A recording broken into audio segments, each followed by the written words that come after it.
So yun mga kapaps, no, is napapansin ninyo, dito banda is tapos na.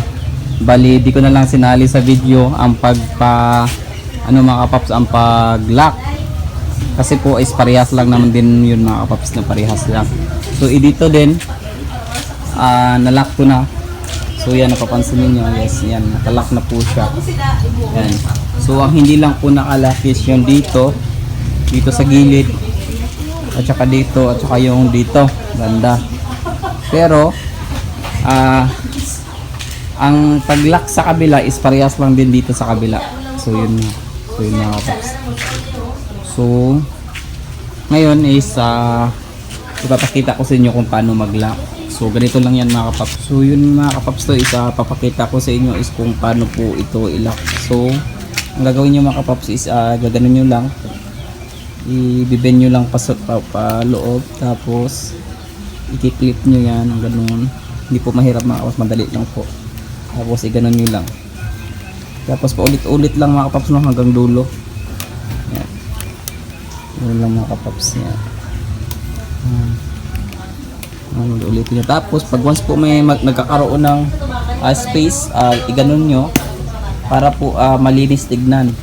So ito rin mga kapaps, no, ganun pa rin, ibibin nyo ng ganyan, ipapasok nyo yan, tapos ilalagay nyo sa ganyan. Yan.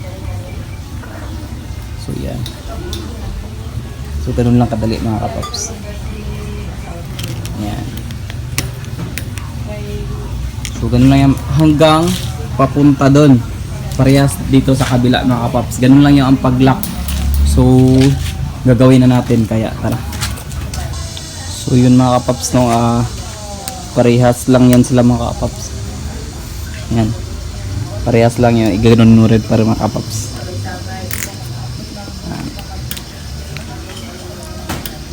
Yan, parehas lang yan sila, igaganon mo yan.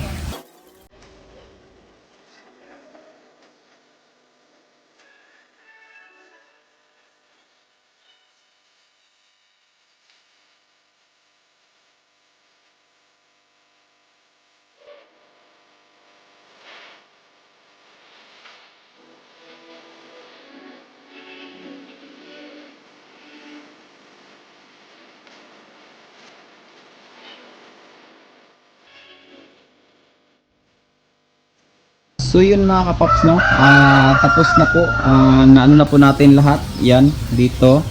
Yan, nalock na po natin yan lahat mga kapaps. Yan, so may ano po tayo dyan, meron po tayong deal dyan. Tapos ito, nalock na rin natin mga kapaps. Tapos na din natin i-lock dyan. So ang gagawin na lang natin mga kapaps is magbibilang po na lang po tayo ng 24 inches by 24 inches para magkakaroon po tayo ng 5 holes. So tara, bilang tayo mga kapaps. So 1, 2, 3, 4, 5, 6, 7, 8, 9, 10, 11, 12, 13, 14, 15, 16, 17, 18, 19, 20, 21, 22, 23, 24. So pagdating ng 24 mga kapaps is magguguhit po tayo dyan. Yan, guguhitan natin yan mga kapaps, para po pag mas maglagay po tayo ng divider mamaya ay hindi na po tayo magkaka-problema. Bale, pag once maglagay po tayo is diretso na po tayo magpasok ng lock ng screen. Ito naman mga kapaps, nilagyan ko na po ito ng guhit kanina. Bale 24 na po yan sila. Bali sa video natin is binilang lang natin sila ulit. So dito rin, meron din dito mga kapaps. Lahat po sila is meron yan. So nagkakaroon na po tayo ng 5 holes mga kapaps. So meron na po tayong 5 holes. Meron tayong 1, 2, 3, 4, at saka 5. So ang gagawin na naman dyan mga kapaps is babalik ta rin natin yan at maglalagay tayo ng divider mga kapaps, kagaya dito. So maglalagay tayo ng divider sa gitna. Yan, kagaya yun. Maglalagay po tayo ng divider sa gitna mga kapaps, no? So yung divider, kukuha tayo doon ng divider at saka ilalagay natin dito. So ang paglalagay ng divider mga kapaps is kukuha tayo ng isa. So ito yung ilalagay natin na divider.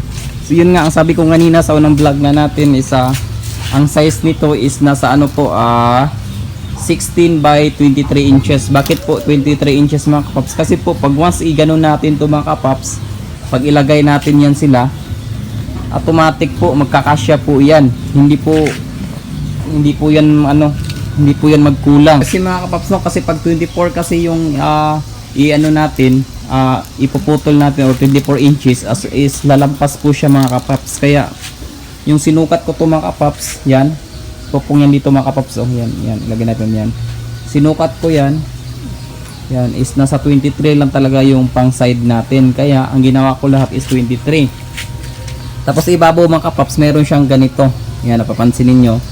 Bali, wala siyang dugtong dito. Pinutol ko yung dito at saka dito mga kapaps.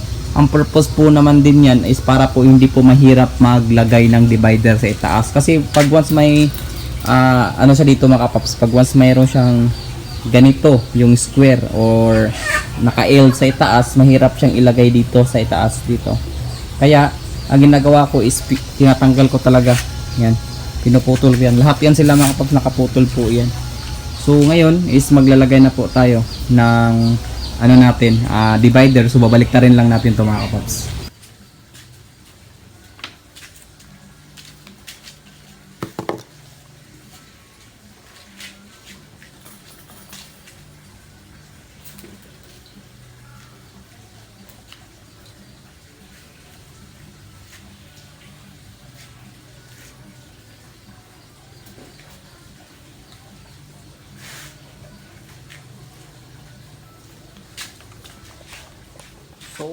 So yan mga kapaps, napapansin niyo nakabaliktad na yan. So ilalagay natin yan dyan mamaya yung ating divider dito. Yung sa ginuhitan ko kanina mga kapaps. Yung sa ginuhitan ko yan, may guhit dyan. Dyan natin ilalagay yung ating divider. Ganito yan yung paglagay mga kapaps. Tapos yung pinutol natin mga kapaps, yun yung ating ilalagay dito. Sa ating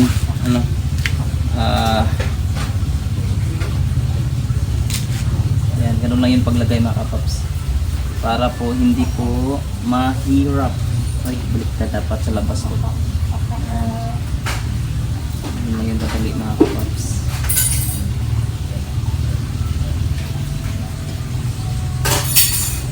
Ayan. So ganun lang kadali.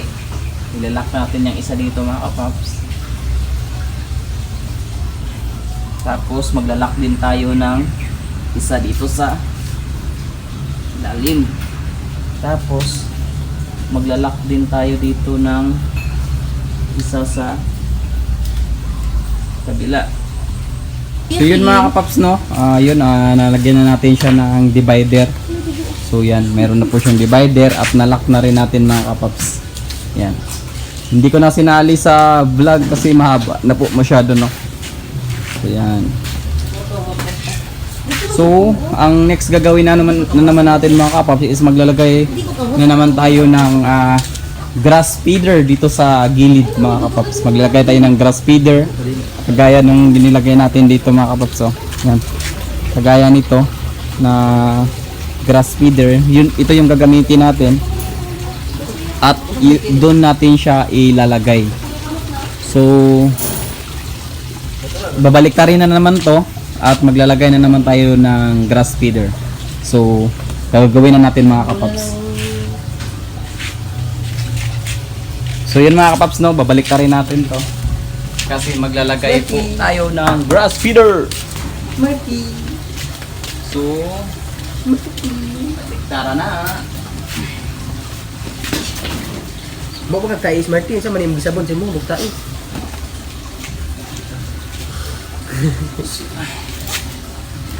So una mga paps, dito tayo maglalagay ng grass feeder mga paps no. Pasensya na po sa naghawak ng camera, asawa ko yan eh. Kasi palaging gumingitik. May virus na yan. Ito yung 23 inches by 14 inches. So dito natin yan ilalagay. So magbibilang lang tayo ng 9 kasi 9 kasi yung natin eh. 1, 2, 3, 4, 5, 6, 7, 8, 9. So, dyan natin ilagay sa number 9. Tapos, yan, pumasok na.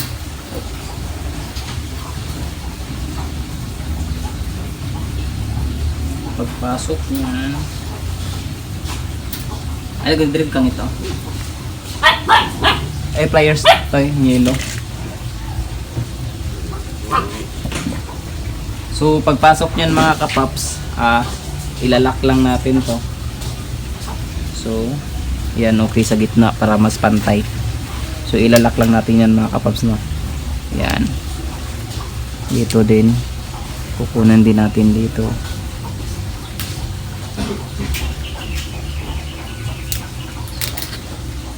Yan.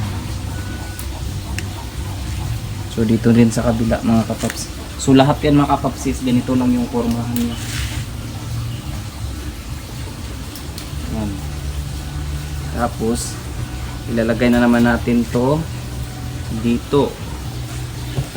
So, andito is 1, 2, 3, 4, 5.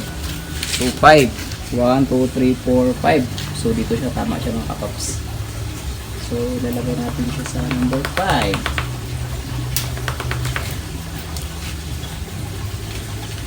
Yan. Sa gitna pa rin mga kapaps. Yan.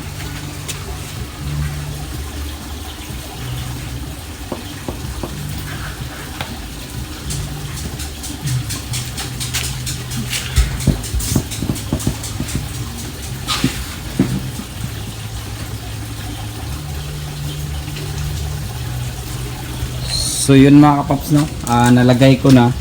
So parehas lang hanggang doon sa dulo. Yun pa rin, yun lang ang gagawin natin. So tara. So yun mga kapaps, no, nalagay na natin lahat yung ating grass feeder. So napapansin nyo po yan mga kapaps, yan dito sa loob. So ang gagawin na naman natin ngayon mga kapaps is babalik na naman natin yan, at saka ilalak naman natin yan yung ito na silalim. So kasi ako lang kasi mag-isa naghahawak ng camera mga kapaps, kaya mahirap magbaliktad. So update lang tayo. So nabaliktad na natin mga kapaps yan. Ito yung ilalak natin, sabi ko kanina.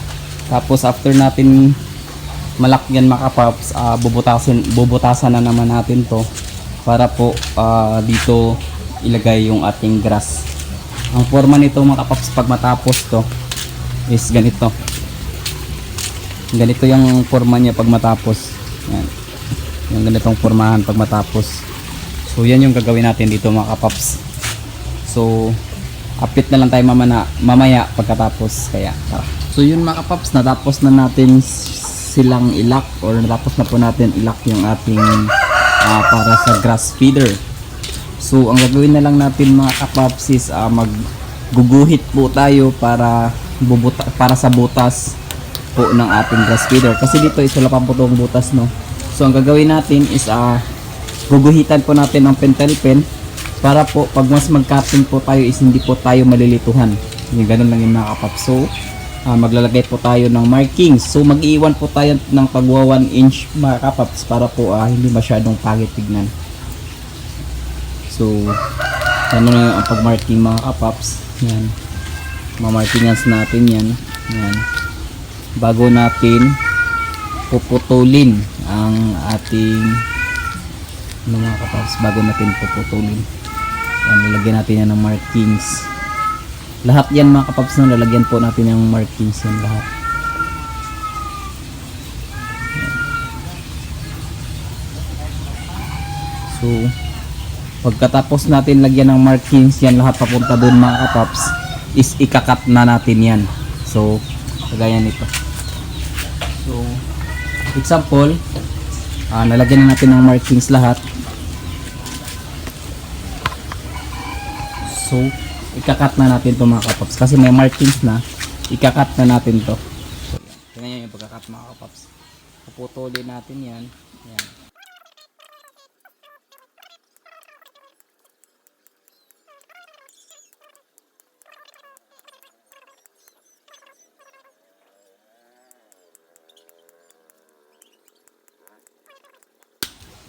So yan, tapos na. Yan, kunin natin mga kapaps. So yan yung mangyayari. Yan, tignan nyo. Tapos, ang itong mga matalim mga kapaps is i-beben na lang natin to. Kasi pag mas puputulin natin yan mga kapaps is matalim po yan.